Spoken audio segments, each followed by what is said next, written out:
ಮನೆ ಎಂಬುದು ಸ್ಟೇಟಸ್ ಅಲ್ಲ, ಅದೊಂದು ನೆಲೆ. ವೆಲ್ಕಮ್ ಬ್ಯಾಕ್ ಟು ಸುಷ್ಮಾ ಕುಟುಂಬ ಚಾನಲ್. ಯಾರೆಲ್ಲ ಈ ವಿಡಿಯೋ ನೋಡ್ತಾ ಇದ್ದೀರಾ ಅವರೆಲ್ಲರೂ ಎಲ್ಲೂ ಸ್ಕಿಪ್ ಮಾಡಿದೆ ಕೊನೆವರೆಗೂ ನೋಡಿ. ಹಾಗೆ ಯಾರೆಲ್ಲ ಸಬ್ಸ್ಕ್ರೈಬ್ ಮಾಡಿಲ್ಲ ಅವರೆಲ್ಲ ಸಬ್ಸ್ಕ್ರೈಬ್ ಮಾಡ್ಕೊಂಡು ನೋಡಿ ಅಂತ ಹೇಳ್ತಾ ಬನ್ನಿ ವಿಡಿಯೋ ಸ್ಟಾರ್ಟ್ ಮಾಡೋಣ. ಎಲ್ರಿಗೂ ನಾವೊಂದು ಸ್ವಂತ ಮನೆ ಕಟ್ಟಬೇಕು ಅನ್ನೋ ಆಸೆ ಇದ್ದೇ ಇರುತ್ತೆ. ಆ ಸ್ವಂತ ಮನೇನ ನೀಟಾಗಿ ಹೇಗೆ ಕಟ್ಟೋದಪ್ಪ, ಹೇಗೆ ಕಡಿಮೆ ಖರ್ಚಿನಲ್ಲಿ ಕಟ್ಟೋದಪ್ಪ. ಮತ್ತು ಫ್ರೆಂಡ್ಸ್, ನಾವು ಕೆಲವೊಂದು ಸಲ ಏನು ಮಾಡ್ತೀವಿ, ಯಾರೋ ಡೂಪ್ಲೆಕ್ಸ್ ಕಟ್ಟವ್ರೆ, ತ್ರೀಪ್ಲೆಕ್ಸ್ ಕಟ್ಟವ್ರೆ, ಅವರು 60-40 ಕಟ್ಟವ್ರೆ. ಇನ್ನೊಬ್ಬರು ಹೇಳ್ತಾರೆ 30-40ಗೆ ಡೂಪ್ಲೆಕ್ಸ್ ಕಟ್ಟಿದ್ದಾರೆ, ತ್ರೀಪ್ಲೆಕ್ಸ್ ಕಟ್ಟಿದ್ದಾರೆ. ಇನ್ನೊಬ್ರು ಹೇಳ್ತಾರೆ ಅವರು 60-40 ಕಟ್ಟಿದ್ದಾರೆ, ತ್ರೀಪ್ಲೆಕ್ಸ್ ಕಟ್ಟಿದ್ದಾರೆ. ಅಪ್ಪ ಅದೇನು ಮನೆನಾ ಇಲ್ಲ ಬಂಗ್ಲೆನಾ ಅಂತ ಎಲ್ಲ ಹೇಳ್ತಾರೆ. ಹೌದು ಫ್ರೆಂಡ್ಸ್, ನಿಜ. ಅವರವರ ಬಜೆಟ್ಗೆ ಅವ್ರವ್ರು ಕಟ್ಕೋತಾರೆ. ನೀವೇ ಒಂದು ಸಲ ಯೋಚನೆ ಮಾಡಿ ನೋಡಿ, ಫ್ಲೈಟಲ್ಲೇ ಹೋಗಿ ಅವ್ರ ಮನೆ ಮೇಲೆ ಲ್ಯಾಂಡ್ ಆಗ್ತಾರೆ. ಹಾಗಂತೇಳಿ ನಾವು ಅದೇ ಥರ ಕಟ್ಟೋಕ್ಕಾಗತ್ತಾ? ಯೋಚಿಸಿ ನೋಡಿ. ಕೆಲವೊಂದು ಟೈಮು ಇಲ್ಲ ಅಲ್ವಾ, ನಾವು ಆ ಥರ ಕಟ್ಟೋಕ್ಕಾಗಲ್ಲ ಫ್ರೆಂಡ್ಸ್. ಹಾಗಾದರೆ ನಾವು ನಮ್ಮ ಬಜೆಟ್ ಪ್ಲ್ಯಾನಲ್ಲಿ ಯಾವ ಥರ ಮನೆ ಕಟ್ಕೋಬೋದು ನೋಡಿ. ನಮ್ಮ ಹತ್ರ ಹಾಸಿಗೆ ಇದ್ದಷ್ಟು ಮಾತ್ರ ನಾವು ಕಾಲು ಚಾಚಬೇಕು ಫ್ರೆಂಡ್ಸ್. ಹಾಸಿಗೆ ಇಲ್ಲ ಅಂತ ಅಂದರೆ ನಾವು ಕಾಲು ಚಾಚಿದ್ರೆ ಏನಾಗುತ್ತೆ ಹೇಳಿ? ಹೌದು, ನಮ್ಮ ಕಾಲು ನೆಲದ ಮೇಲೆ ಬಡಿದು ನಮ್ಮ ಕಾಲು ಥಂಡಿಯಾಗಿ ಬರೋ ನಿದ್ದೆ, ಅಲ್ಪ ಸ್ವಲ್ಪ ನಿದ್ದೆನೂ ಹಾಳಾಗೋಗುತ್ತೆ, ಹೌದಲ್ವಾ?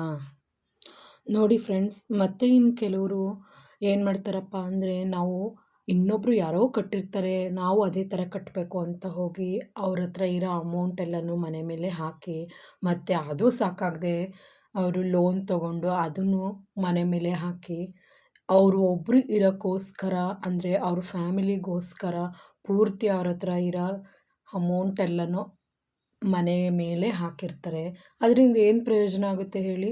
ಕೊನೆಗೆ ಅದು ಆ ಸಾಲನೂ ತೀರ್ಸೋಕ್ಕಾಗದೆ ಮತ್ತು ತಮ್ಮಲ್ಲಿ ಇಟ್ಟಿರೋ ಅಂತಹ ದುಡ್ಡನ್ನು ಕೈಯಲ್ಲಿ ಇಟ್ಕೊಳ್ಳೋಕ್ಕಾಗದೆ ಅವರು ದುಡ್ಡೆಲ್ಲನೂ ಕಳ್ಕೊಂಡು ಮತ್ತೆ ಸಾಲಗಾರರಾಗಿ ಬೀದಿಗೆ ಬರ್ತಾರೆ.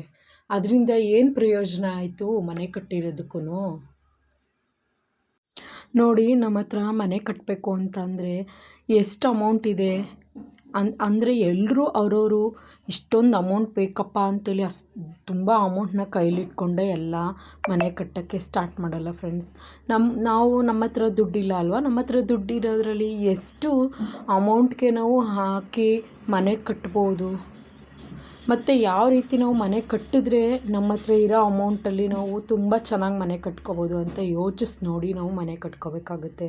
ಮನೆ ಅಂತ ಹೇಳಿ ತುಂಬ ಇರೋ ದುಡ್ಡನ್ನೆಲ್ಲ ಅದಕ್ಕೆ ಹಾಕ್ಬಿಟ್ರೆ ನಾವು ತಿನ್ನೋಕ್ಕೆ ಏನು ತಿನ್ನೋಕ್ಕಾಗತ್ತೆ? ಅನ್ನನೇ ತಿನ್ನಬೇಕಲ್ವಾ, ಮನೆ ತಿನ್ನೋಕ್ಕಾಗತ್ತಾ ಫ್ರೆಂಡ್ಸ್?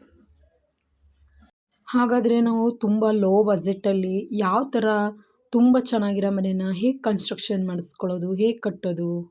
ನಾವು ಮನೆ ಕಟ್ಬೇಕಾದ್ರೆ ಎಲ್ಲಿ ಅಮೌಂಟ್ ಉಳಿಸೋದು ನೋಡೋಣ, ಎಲ್ಲಿ ಉಳಿಸೋದು ಅಂತ. ಹೌದು ಫ್ರೆಂಡ್ಸ್, ನೋಡೋಣ ಬನ್ನಿ. ನೋಡಿ, ಫಸ್ಟ್ ನಾವು ಏನು ಮಾಡಬೇಕಪ್ಪ ಅಂತಂದರೆ, ನಮ್ಮ ಬಜೆಟ್ ಎಷ್ಟಿದೆ ಅಂತ ನಾವು ಫಿಕ್ಸ್ ಮಾಡ್ಕೋಬೇಕು ಫ್ರೆಂಡ್ಸ್. ಅದನ್ನು ಮನೆ ಬಜೆಟ್ನ ಫಿಕ್ಸ್ ಮಾಡ್ಕೊಂಡಾಯಿತು. ಮನೆ ಬಜೆಟ್ನ ಫಿಕ್ಸ್ ಮಾಡ್ಕೊಂಡ ನಂತರ ನೆಕ್ಸ್ಟು ನಮ್ಮ ಜಾಗ ಸಮತಟ್ಟಾಗಿದೆಯಾ ಅಂತ ನೋಡ್ಕೋಬೇಕು. ಸಮತಟ್ಟಾಗಿಲ್ಲ ಅಂತಂದರೆ ಫ್ರೆಂಡ್ಸ್, ಅದರಲ್ಲೂ ತುಂಬ ನಮಗೆ ಲಾಸ್ ಆಗುತ್ತೆ. ಹಾಗಾಗಿ ಅದಕ್ಕೆ ಮಣ್ಣು ಏರಿಸೋದಂತೆ, ಆ ಸೈಟ್ನ ಸಮ ಮಾಡೋದಂತೆ, ಈ ಥರ ನಮ್ಮ ಹತ್ರ ಇರೋ ಅಮೌಂಟು ಸ್ವಲ್ಪ ಅದಕ್ಕೂ ಖಾಲಿ ಆಗುತ್ತೆ. ಅದಕ್ಕೆ ನಮ್ಮ ಸಮತಟ್ಟಾದ ಜಾಗನ ನೋಡಿಕೊಂಡು ನಾವು ಆರಿಸ್ಕೊಂಡು ಇಟ್ಕೋಬೇಕು. ಅದಾದಮೇಲೆ ನೀವು ಏನು ಮಾಡಬೇಕಪ್ಪ ಅಂದರೆ, ನಮ್ಮ ಹತ್ರ ಇರೋದು ಅಮೌಂಟ್ ಇಷ್ಟರಲ್ಲಿ ನಮಗೆ ಪ್ಲ್ಯಾನ್ನ ಹಾಕ್ಕೊಡಿ ಅಂತ ನಾವು ಸಿವಿಲ್ ಇಂಜಿನಿಯರ್ ಹತ್ರ ಹೋಗಿ ಡಿಸ್ಕಸ್ ಮಾಡಬೇಕಾಗುತ್ತೆ. ಅವರು ಅದೇ ಪ್ಲ್ಯಾನ್ ಪ್ರಕಾರ ಹಾಕ್ಕೊಡ್ತಾರೆ. ನೆಕ್ಸ್ಟ್ ಅದಾದಮೇಲೆ ಫ್ರೆಂಡ್ಸ್, ನಾವು ತುಂಬ ಸರಳ ವಿನ್ಯಾಸದಲ್ಲಿ ನಾವು ಮನೇನ ಡಿಸೈನ್ ಮಾಡ್ಕೋಬೇಕಾಗುತ್ತೆ. ತುಂಬ ಕಡಿಮೆ ಬಜೆಟ್ ನಮ್ಮದಾಗಿರೋದ್ರಿಂದ ನಮಗೆ ಅಲಂಕಾರ ಏನಕ್ಕೆ? ನಾವು ಅಲಂಕಾರಯುತವಾಗಿ ಮನೇನ ಮಾಡಿಕೊಂಡ್ರೆ ಅದು ಏನಕ್ಕೂ ಪ್ರಯೋಜನ ಆಗೋಲ್ಲ. ಅದರಿಂದ ನಾವು ಇನ್ನೂ ಸಾಲಗಾರರಾಗಬೇಕಾಗತ್ತೆ. ಹಾಗಾಗಿ ನೋಡಿ ಫ್ರೆಂಡ್ಸ್, ಈಗ ರೂಮ್ಗಳಿಗೆಲ್ಲ ಡೆಕೋರೇಟಿವ್ ಆಗಿ ಫಾಲ್ಸ್ ಸೀಲಿಂಗ್ ಮಾಡಿಸೋದು, ಆ ಥರ ಎಲ್ಲ ಬಿಟ್ಬಿಡಬೇಕು. ಮತ್ತು ಪೇಂಟ್ ಆದರೂ ಅಷ್ಟೇ, ವಾಲ್ಪೇಪರು ಮತ್ತು ಟಿ ವಿ ಕ್ಯಾಬಿನೆಟು ಈ ಥರ ಎಲ್ಲ ಇವಾಗೆಲ್ಲ ಟ್ರೆಂಡಿಂಗ್ ಆಗಿಬಿಟ್ಟಿದೆ. ಆ ಟ್ರೆಂಡಿಂಗನ್ನ ನಾವು ಸ್ವಲ್ಪ ಕಡಿಮೆ ಮಾಡೋದ್ರಿಂದ ಸ್ವಲ್ಪ ಬಜೆಟ್ನ ಉಳಿಸ್ಕೋಬೋದು. ಹಂಗಂತ ಹೇಳಿ ನೀವು ಬೇಸ್ ಮಟ್ಟದಿಂದ ಫುಲ್ ಆರ್ ಸಿ ಸಿವರೆಗೆ ನೀವು ಏನು ಮೆಟೀರಿಯಲ್ಲು ಸಿಮೆಂಟು ಡಸ್ಟು ಮತ್ತು ಇಟ್ಟಿಗೆ ಅದನ್ನು ಹಾಕಲೇಬೇಕಾಗುತ್ತೆ. ಪ್ರತಿಯೊಬ್ಬರವರು ಬಡವರಲ್ಲಿ ಶ್ರೀಮಂತರಲ್ಲಿ ಇಷ್ಟನ್ನಂತೂ ಯಾರೂ ಮಿಸ್ ಮಾಡೋಂಗಿಲ್ಲ ಫ್ರೆಂಡ್ಸ್. ನಾವು ಯಾವ್ದ್ರಲ್ಲಿ ಕಡಿಮೆ ಬಜೆಟ್ ಮಾಡ್ಕೋಬೇಕಪ್ಪ ಅಂದರೆ ಇಂಟೀರಿಯರಲ್ಲಿ ಮಾಡ್ಕೋಬೋದೇ ಹೊರತು ಅದೇ ಈ ಥರ ಏನಪ್ಪ ಅಂತ ಅಂದರೆ ನೋಡಿ, ಎಕ್ಸ್ಟ್ರಾ ರೂಮ್ಗಳನ್ನ ನಾವು ಹಾಕೋಂಥ ಅವಶ್ಯಕತೆ ಬೇಕಾಗಿಲ್ಲ ಫ್ರೆಂಡ್ಸ್. ಎಕ್ಸ್ಟ್ರಾ ರೂಮ್ಗಳು ಏನಕ್ಕೆ ಬೇಕು? ನಾವು ಒಂದು ಮನೆಗೆ 3 ರೂಮ್ ಇದ್ದರೆ ಸಾಕು ಫ್ರೆಂಡ್ಸ್. ಕೆಲವರು ಒಬ್ಬರು 5 ರೂಮ್ ಮಾಡ್ಕೊತಾರೆ, 3ಪ್ಲೆಕ್ಸ್ ಮಾಡ್ಕೋತಾರೆ, 2ಪ್ಲೆಕ್ಸ್ ಮಾಡ್ಕೋತಾರೆ. ಅವಶ್ಯಕತೆ ಇಲ್ಲ ಅಂತ ನಾನು ಹೇಳ್ತಾ ಇದ್ದೀನಿ. ಯಾಕಂದರೆ ಅದು ಅವ್ರವ್ರಿಗೆ ಬಿಟ್ಟಿದ್ದು, ಅದು ಅವ್ರವ್ರ ಅವಶ್ಯಕತೆಗೆ ಅನ್ನೋದಕ್ಕಿಂತ ಹೆಚ್ಚಾಗಿ ಅವರವರು ಶ್ರೀಮಂತಿಕೆ ತನಕ್ಕೆ ಬಿಟ್ಟಿದ್ದು ಅಂತ ನಾನು ಹೇಳ್ತೀನಿ ಅಷ್ಟೇ. ಇನ್ನು ನೆಕ್ಸ್ಟು ನಾವು ಎಲ್ಲಿ ನಾವು ದುಡ್ಡನ್ನ ಸೇವ್ ಮಾಡ್ಕೋಬೋದಪ್ಪ ಅಂತ ಅಂದರೆ ನೋಡಿ, ಬ್ರಿಕ್ಸ್ಗಳಲ್ಲಿ ತುಂಬ ಜಾಸ್ತಿ ಅಮೌಂಟ್ ಬ್ರಿಕ್ಸ್ ಹಾಕೋ ಬದಲು ಕಡಿಮೆ ಅಮೌಂಟಿದು ಹಾಕಿಸ್ಕೋಬೋದಲ್ವಾ. ಮತ್ತು ಸ್ಯಾಂಡು ಅಷ್ಟೇ ಫ್ರೆಂಡ್ಸ್. ಈಗ ಮರಳಲ್ಲೇ ಪೂರ್ತಿ ಮನೇನ ಕಟ್ಟೋದಕ್ಕಿಂತ ಅದು ಎಷ್ಟು ಮರಳಲ್ಲಿ ದುಡ್ಡಾಗುತ್ತೆ ಅಲ್ವಾ. ಅದ್ರ ಬದಲು ಪೀ ಸ್ಯಾಂಡ್ ಮತ್ತು ಎಮ್ ಸ್ಯಾಂಡನ್ನ ಯೂಸ್ ಮಾಡಿ ನಾವು ಮನೇನ ಕಟ್ಬೋದು. ಹಾಗೆಯೇ ಟ್ರಾನ್ಸ್ಪೋರ್ಟೇಷನ್ ಚಾರ್ಜಸ್ಸು ಸಹ ಜಾಸ್ತಿ ಆಗದೇ ಇರೋ ಥರ ಮೆಟೀರಿಯಲ್ಸ್ ಎಲ್ಲನೂ ತುಂಬ ಹೆವಿ ಅನ್ನೋದಕ್ಕಿಂತ ಒಂದೇ ಸಲ ನಾವು ತರಿಸಿ ಹಾಕ್ಕೊಬಿಟ್ರೆ ಅದ್ರದ್ದು ಟ್ರಾನ್ಸ್ಪೋರ್ಟ್ ಚಾರ್ಜಸ್ಸು ಸಹ ಉಳಿತಾಯ ಆಗುತ್ತೆ. ಹಾಗೆಯೇ ಅದು ಬಜೆಟ್ ಫ್ರೆಂಡ್ಲಿ ಸಹ ಆಗುತ್ತೆ. ಇನ್ನು ನೆಕ್ಸ್ಟ್ ಬಂದು ಫ್ರೆಂಡ್ಸ್ ನೋಡಿ, ನಾವು ಮೆಟೀರಿಯಲ್ ಪ್ಲಸ್ ಲೇಬರ್ ಕಾಂಟ್ರಾಕ್ಟ್ ಎರಡೂ ಆಪ್ಷನ್ ತೊಗೊಂಡು ನಾವು ಮಾಡಿಸ್ಕೋಬೋದು. ಇದರಿಂದ ಅಂತೂ ತುಂಬ ಅರ್ಧಕ್ಕರ್ಧ ದುಡ್ಡು ಉಳಿಯುತ್ತೆ ಫ್ರೆಂಡ್ಸ್. ಇನ್ನು ಕಾಂಟ್ರಾಕ್ಟ್ ವಿಷಯಕ್ಕೆ ಬಂದರೆ ನಮಗೆ ತುಂಬ ಗೊತ್ತಿರೋರು, ತುಂಬ ಚೆನ್ನಾಗಿ ಮಾಡ್ತಾರೆ ಅನ್ನೋರ ಹತ್ರ ಹೋಗಿ ನಾವು ನಮ್ಮ ಮನೆ ಕನ್ಸ್ಟ್ರಕ್ಷನ್ ಮಾಡಿಸ್ಕೊಂಡ್ರೆ ಅದರಿಂದ ಅಂತೂ ಸ್ವಲ್ಪ ಈಗ ಬೇರೆಯವ್ರಿಗಿಂತ ಸ್ವಲ್ಪ ನಮಗೆ ಅಂತಲೇ ಒಂದು 500,000 ಬಿಟ್ಕೊಡ್ತಾರೆ.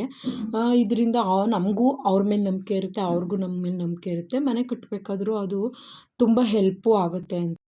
ಇನ್ನು ತುಂಬ ಇಂಟೀರಿಯರ್ ವರ್ಕಲ್ಲಿ ನಮಗೆ ಹೊಡೆಯೋದು ಅಂತ ಅಂದರೆ ತುಂಬ ಬಿಗ್ ಅಮೌಂಟು ಅಂತ ಅಂದರೆ kitchen friends.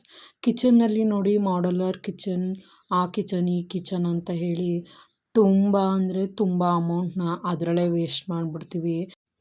Fall ceiling, designer ಟೈಲ್ಸ್ಗಳು, ಅದೇ ಥರ ವಾರ್ಡ್ರೋಬ್ಗಳು, ಅಕ್ರಾಲಿಕ್ ಕಿಚನ್ ಅಂತೆ, ಮತ್ತು ವುಡ್ ವರ್ಕ್ ಅಂತೆ ಅಂತ ಹೇಳಿ ತುಂಬ ಅಮೌಂಟನ್ನ ಅದರಲ್ಲೇ ವೇಸ್ಟ್ ಮಾಡಿಬಿಡ್ತೀವಿ. ಮತ್ತು ಇನ್ನು ಸಿಂಕ್ ವಿಚಾರಕ್ಕೆ ಬಂದರೆ ಫ್ರೆಂಡ್ಸ್, ಎಷ್ಟೆಷ್ಟೊಂದು ಅಮೌಂಟು ಇರೋಂತಹ ಸಿಂಕ್ಗಳಿದ್ದಾವೆ, ಎಷ್ಟೆಷ್ಟೊಂದು ವೆರೈಟೀಸ್ಗಳಿದ್ದಾವೆ ಸಿಂಕ್ಗಳಲ್ಲಿ.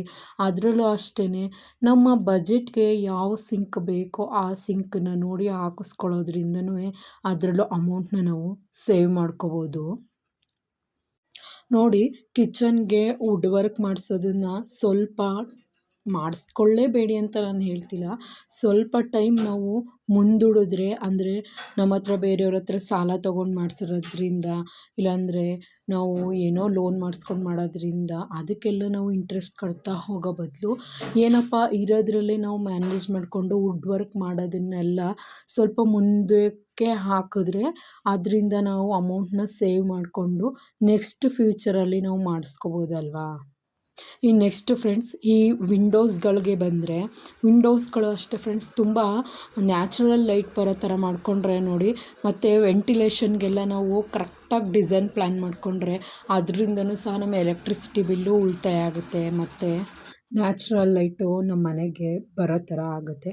ಹಾಗೆಯೇ ಈ ವಿಂಡೋಗಳಿಗೆಲ್ಲ ಈ ಕಬ್ಬಿಣದ ರಾಡ್ಗಳನ್ನ ಹಾಕ್ಸೋದ್ರಿಂದ, ಸ್ಟೀಲ್ ರಾಡ್ಗಳನ್ನ ಅವಾಯ್ಡ್ ಮಾಡೋದ್ರಿಂದ, ಮತ್ತು ವುಡ್ ಯೂಸ್ ಮಾಡೋದಕ್ಕಿಂತ PVC ವಿಂಡೋಸ್ಗಳನ್ನ ಯೂಸ್ ಮಾಡೋದ್ರಿಂದ ಅದರಲ್ಲೂ ಸಹ ತುಂಬ ಅಂದರೆ ತುಂಬ ಅಮೌಂಟನ್ನ ನಾವು ಉಳಿತಾಯ ಮಾಡ್ಬೋದು.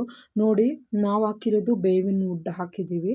ಇದೇ ಜಾಗದಲ್ಲಿ ನಾವು ಟೀಕ್ ವುಡ್ ಹಾಕಿದ್ರೆ ತುಂಬ ಲಾಟ್ ಆಫ್ ಡಿಫ್ರೆನ್ಸ್ ಬರುತ್ತೆ. ಅದೇ ಥರನೇ ನಾವು ಕಬ್ಬಿಣದ್ದು ರಾಡ್ಗಳನ್ನ ಯೂಸ್ ಮಾಡೋದಕ್ಕಿಂತ ಸ್ಟೀಲ್ ರಾಡನ್ನು ಯೂಸ್ ಮಾಡಿದರೆ ಅದಕ್ಕೂ ತುಂಬ ಲಾಟ್ ಆಫ್ ಡಿಫ್ರೆನ್ಸ್ ಬರುತ್ತೆ. ಅದರಲ್ಲೇ ನೀವು ತುಂಬ ಅಮೌಂಟನ್ನ ಸೇವ್ ಮಾಡಿಟ್ಕೋಬೋದು.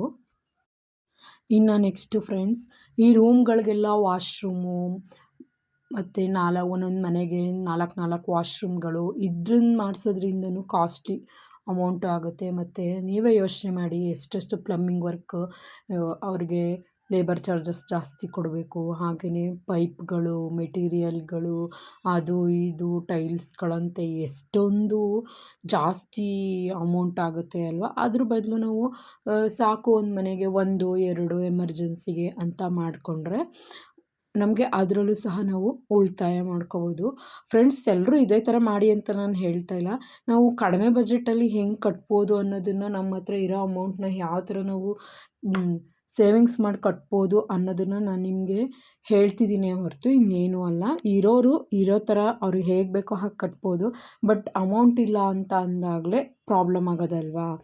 ಇನ್ನು ನೆಕ್ಸ್ಟ್ ಫ್ರೆಂಡ್ಸ್, ನಾವು ತುಂಬ ಡಿಸೈನರ್ ಟೈಲ್ಸ್ಗಳನ್ನ ಯೂಸ್ ಮಾಡೋದ್ರಿಂದ, ಹಾಗೆ ಕಾಸ್ಟ್ಲಿ ಫಿಟ್ಟಿಂಗ್ಸ್ಗಳನ್ನ ಯೂಸ್ ಮಾಡೋದ್ರಿಂದ, ಹಾಗೆ ಫ್ಯಾನ್ಸಿ ಪೇಂಟ್ಗಳನ್ನ ಅವಾಯ್ಡ್ ಮಾಡೋದ್ರಿಂದನೂ ನಮಗೆ ದುಡ್ಡನ್ನ ಉಳಿತಾಯ ಮಾಡ್ಬೋದು. ನೋಡಿ, ನಾವು ತುಂಬ ಲಕ್ಸುರಿಯಾಗಿ ನಾವು ಮನೆ ಕಟ್ಟಿದ್ರೆ ಅದು ನಮ್ಮ ಸ್ಟೇಟಸ್ಸು ಅಂತ ತಿಳ್ಕೊತಾರೆ. ಮನೆ ಕಟ್ಟೋದು ಸ್ಟೇಟಸ್ ಅಲ್ಲ ಫ್ರೆಂಡ್ಸ್, ಅದು ನಮ್ಮ ನಮ್ಮ ನೆಲೆಗೋಸ್ಕರ ನಾವು ನಮ್ಮ ಮನೇನ ನಾವು ಕಟ್ಕೋಬೇಕಾಗುತ್ತೆ. ಇವಾಗೆಲ್ಲ ಫ್ಯಾಷನೇಬಲ್ ಆಗಿಬಿಟ್ಟಿದೆ, ಸ್ಟೇಟಸ್ಗೋಸ್ಕರ ಮನೇನ ಕಟ್ಕೋತಿದ್ದಾರೆ. ಏನಂತೀರಾ? ಹೌದಲ್ವಾ? ಹೌದು ಫ್ರೆಂಡ್ಸ್, ಕಡಿಮೆ ಬಜೆಟ್ ಅನ್ನೋದು ಲಿಮಿಟೇಷನ್ ಅಲ್ಲ, ಅದೊಂದು ಕ್ರಿಯೇಟಿವಿಟಿಗೆ ಅವಕಾಶನ ನೀಡೋಂತಹದ್ದು. ಕನಸಿನ ಮನೆ ಕಟ್ಟಬಹುದು, ಆದರೆ ಚಿಕ್ಕದಾಗಿಯೇ ಇರ್ಬೋದು, ಆದರೆ ಅದು ನಮ್ಮದೇ ಆಗಿರುತ್ತೆ ಅಲ್ವಾ. ಹಾಗೆ ಫ್ರೆಂಡ್ಸ್, ಇನ್ನೊಂದು ಮಾತು ಏನು ಹೇಳಬೇಕಪ್ಪ ಅಂತ ಅಂದರೆ, ಮನೆ ಗುಡಿಸಲೇ ಇರಲಿ, ಅರಮನೆಯೇ ಇರಲಿ, ಶೀಟೇ ಇರಲಿ, ಹೆಂಚೇ ಇರಲಿ, ಚಿಕ್ಕದಾಗೇ ಇರಲಿ, ದೊಡ್ಡದಾಗೇ ಇರಲಿ, ನಮ್ಮ ಮನೆ ಅನ್ನೋದು ನಮಗೆ ಹೆಮ್ಮೆ. ಅದು ಬಿಟ್ಟು ನಾವು ಯಾರ್ದೋ ಮನೇಲಿ ಎಷ್ಟೋ ಬಾಡಿಗೆ ಕೊಟ್ಕೊಂಡು ನಾವು ಇಷ್ಟಪಟ್ಟಂಗೆ ಇರೋಂಗಿಲ್ಲ, ಬಿಡೋಂಗಿಲ್ಲ. ಅದ್ರ ಬದಲು ನಮ್ಮ ಮನೆ ಹೇಗಿದೆಯೋ, ಗಾರೆನೋ, ಟೈಲ್ಸೋ, ಇಲ್ಲ ತೊಪ್ಪೆ ನೆಲನೋ, ಮಹಡಿನೋ, ಹೆಂಚೋ, ಯಾವುದೋ ಒಂದು ನಮಗೆ ನೆಮ್ಮದಿ ಇರೋ ಕಡೆ ನಾವು ಜೀವನ ಮಾಡಬೇಕು ಅಷ್ಟೇ ವಿನಃ ಬೇರೇನೂ ಇಲ್ಲ. ಮನೆ ಮನೆ ಮನೆ ಅಂತಲೇ ಹೇಳಿ ನಮ್ಮ ಕೈಯಲ್ಲಿರೋ ದುಡ್ಡನ್ನೆಲ್ಲ ಮನೆಗೆ ಹಾಕಿದರೆ ನಾವು ಮುಂದೆ ಸಾಲಗಾರರಾಗಿ ಕೊನೆಗೆ ವಿಷ ಕುಡಿದು ಸಾಯುವಂತಹ ಪರಿಸ್ಥಿತಿಗೂ ಸಹ ತಂದ್ಕೋಬೋದು. ಅದರ ಬದಲು ನಾವು ಯೋಚನೆ ಮಾಡಿ ಮನೆನ ಕಟ್ಟೋದು ಒಳ್ಳೆಯದಲ್ವಾ. ನೋಡಿ, ಮನೆ ಕಟ್ಟಬೇಕಾದ್ರೆ ಎಲ್ಲೆಲ್ಲಿ ನಾವು ಉಳಿತಾಯ ಮಾಡ್ಬೋದು, ನಮ್ಮ ಅಮೌಂಟ್ನ ಎಲ್ಲಿ ಸೇವ್ ಮಾಡ್ಬೋದು ಅಂತ ಹೇಳಿ ನಿಮಗೇನಾದರೂ ಅದ್ರ ಬಗ್ಗೆ ಇನ್ಫಾರ್ಮೇಷನ್ ಬೇಕು ಅಂತ ಅಂದರೆ ಕಮೆಂಟ್ ಬಾಕ್ಸಲ್ಲಿ ಕಮೆಂಟ್ ಮಾಡಿ ಫ್ರೆಂಡ್ಸ್. ಹೇಗೆ ಉಳಿತಾಯ ಮಾಡೋದು ಅನ್ನೋದ್ರ ಬಗ್ಗೆನೂ ನಾನೊಂದು ಡೀಟೇಲಾಗಿ ಇನ್ನೊಂದು ನೆಕ್ಸ್ಟ್ ವಿಡಿಯೋದಲ್ಲಿ ನಾನು ಶೇರ್ ಮಾಡ್ತೀನಿ. ಫೈನಲಿಯಾಗಿ ಈ ವಿಡಿಯೋ ನಿಮಗೆ ಇಷ್ಟ ಆಯಿತು ಅಂತ ತಿಳ್ಕೊತೀನಿ. ಇಷ್ಟ ಆದರೆ ಲೈಕ್ ಮಾಡಿ, ಶೇರ್ ಮಾಡಿ, ಕಮೆಂಟ್ ಮಾಡಿ, ಹಾಗೂ ಸಬ್ಸ್ಕ್ರೈಬ್ ಮಾಡೋ ಮೂಲಕ ನಮಗೆ ಸಪೋರ್ಟ್ ಮಾಡಿ ಅಂತ ಹೇಳ್ತಾ ಮತ್ತೆ ಸಿಗೋಣ. ಬಾಯ್.